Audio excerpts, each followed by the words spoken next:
question for the day is the Indian media responsible or irresponsible? Let us see the way they have covered the standoff between Canada and India.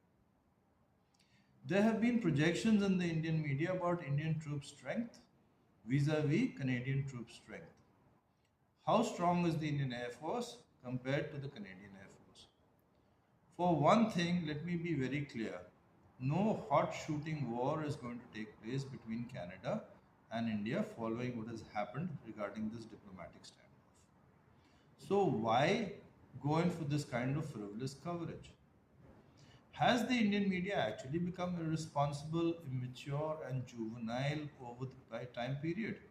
In the last 10 years or last 20 years, have we seen a steady decline in the maturity of the media, especially the electronic media? Let us look at it from this point of view. This is the point of view of a senior journalist from Lucknow called Ramda Tripathi ji. Tripathi ji was my senior. I have great respect for him. And he once told me something just in a drawing room chat. He said, Ajit, one of the reasons why Indian media is becoming so immature and so unable to actually analyze things with maturity is the way recruitment is now taking place in the Indian media.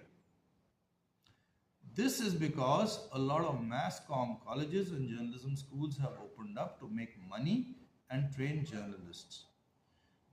In the 1980s, 1970s, and even in the 1990s, when somebody wanted to become a journalist, they never came through a media school.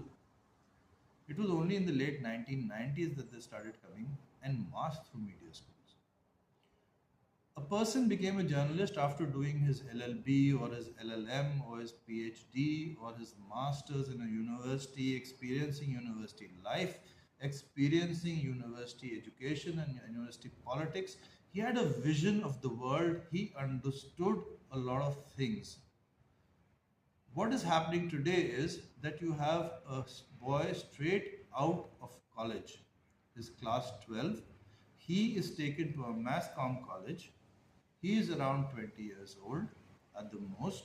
He has no experience of university life or politics or social or political situations in this world. And he has no vision.